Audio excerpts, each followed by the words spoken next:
Hey everybody, it's Dr. Carmen Bryant, and of course this is Car Chronicles, but as you see, I'm not sitting in the car, I'm sitting in my office. And so, you guys ready? Well, let's do this.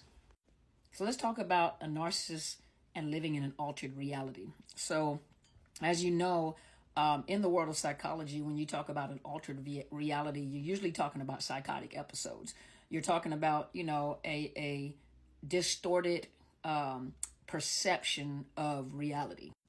This distorted or altered reality can be triggered by hallucinations, or it can also be triggered by delusions or false perceptions or beliefs, and or distorted thinking, disorganized thinking.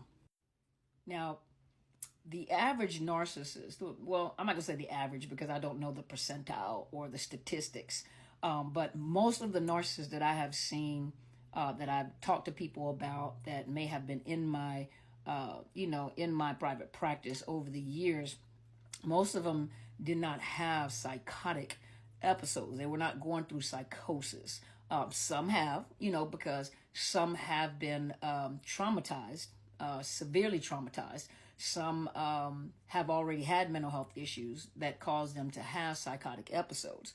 But when we start talking about like distorted or altered, we say altered reality, what I'm referring to, and the best way to describe this, is when you meet a narcissist works very hard. That's why they isolate you. They work very hard to bring you into their world.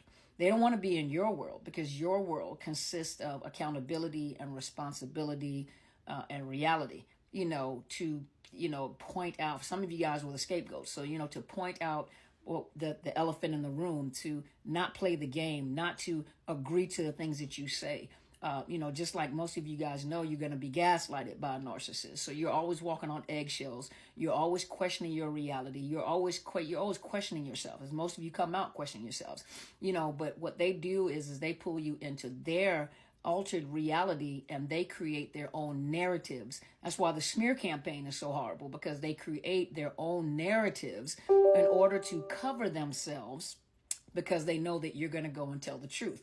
So they have to set up a narrative so that when you go out and start talking, they have already created a narrative or their own reality to cover themselves so they don't look crazy.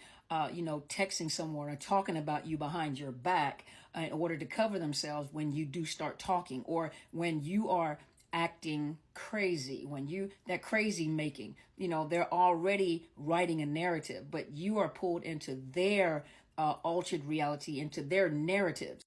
That's why what's good is bad and what's bad is good. That's why, especially like those that are like covert narcissists, the vulnerable narcissists, they're so highly sensitive, to criticism. They're going to, you are hateful. You are jealous over me. You, everything is you, and everything is against them, where you start questioning yourself. But even then, most of you when you've stepped out of the situationship, you look back at the situationship, and some of you are living in shame. I am ashamed that somehow or another I have agreed with this person about A, B, C, D, E, F, G, or how did I allow myself to be pulled so far down this rabbit hole? How did I, and some people may have looked at you and like, we were wondering when you were going to finally wake up. When were you going to pull the blinders off your eyes to see that you are a totally different person than you were before? Because they're going to let you know that that Harvard degree is not really a degree. The education that you got is not really an education, and they start giving you their narratives, the things, because of the fact it doesn't make them look good, because maybe the attention is focused on you. And then they, once they pull you into that bubble, they start recreating those narratives. They start giving you what you should be thinking. Now, once they meet you, remember, you're not building rapport. You're not getting to know each other. What they're doing is they're interrogating you. Remember, not only are they interrogating you, you are giving them the script on what role to play in your life. And when they begin to play the role in their life, it's like creating a whole movie scene. Now we're going to start recording this movie. But when we start recording this movie, I'm going to bring you into my world, and I'm going to become Prince Charming. You're going to become the queen of whatever. She's going to be this, or you're going to be this. The facade, just like with the somatic narcissist, they create this image. They live in this pretend world. I remember one narcissist would watch videos like rap videos, and he would literally live his life as if he was in a rap video every day. And one of his friends, who was also a narcissist, called him out and said, people don't live like that. Millionaires and rappers don't live like that, like they're living in a video every day.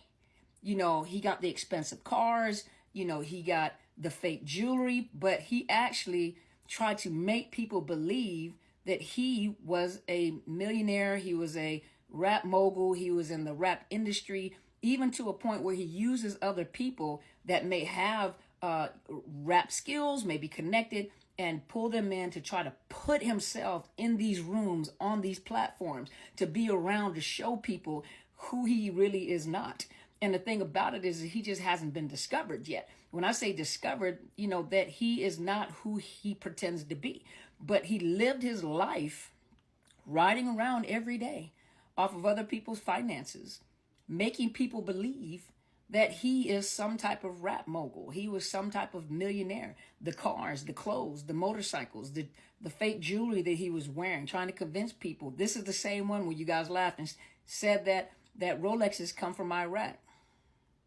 So in this particular situation, you're dealing with like a somatic, and we'll just use it as an example because somatics are the over dramatic ones, you know, the vulnerable, you know, covert narcissists. You know, these are the ones, as I said, you know, earlier, that, you know, have to make a good impression. And so they pull people into their world where they actually have people believing that they have this particular lifestyle or they have this thing. And a lot of times, and a lot of you know that, and some of you have experienced it yourself, you know, they take money from family members. They take money from their households. They take money from, you know, bank accounts. And a lot of them do have a multitude or a harem of different supplies. And those supplies, you know, they get financial support. They get whatever they need in order to live a particular lifestyle. Another young gentleman, lady was having a conversation with me. I have some good conversation with people sometimes. And she was telling me that the women that he was with, because he was with a lot of women, and the women that he was with, he had them believing, number one, that he's a pimp. And remember, I did a video on this before, that he's a pimp. And his thing is to get them pregnant. And once he got them pregnant, you know, they had kids by him, he felt like that they owed him because I gave you a gift of a child. So because I gave you a gift of a child, it's not the fact that I need to pay you child support. No, you owe me because I gave you something that you wanted. And so in his mind, that's what he thought pimping was. And so what he would do is get these women to rent luxury cars for him. So he rode around on luxury cars all the time. And he had these women thinking that he was a pimp. And he wasn't a pimp. You don't get high off your own supply. He was also a drug addict. But, you know, but these women are using their credit cards to go rent him these luxury cars. So every week he would have these different cars, even to a point where he would wreck the car and mess up the young women's credit or insurance policies or whatever. But he had these women believe, and then each one of these women are buying him shoes, certain shoes that he wanted. I don't even know, the red bottom tennis shoes or whatever it was, and you know, and certain clothes. And every week he had new clothes, and he had name brand this, and he even did his parents like that. You know, he had his parents buying him certain cars, and there's a certain type of car that he wanted. He couldn't be seen without this certain type of car, and certain people had to braid his hair, you know, in a certain style. So, but think about it. He pulled all these young women in his, you know, in his delusional world, and he would take them out to eat. He would take them out, you know, drinking, and he would do all these things and all, but it was at the expense of other people. But he had them believing that this was the lifestyle he was living. And he even believed that this was the life that he lived. And so sometimes they'll pull you into this reality and they start believing that this is how they live too. This is their life. And if you don't support that or sustain it, or you tell anybody that it's something other than what it is, a lot of them will become hostile and violent. That altered reality. And some of you know, because you lived it too.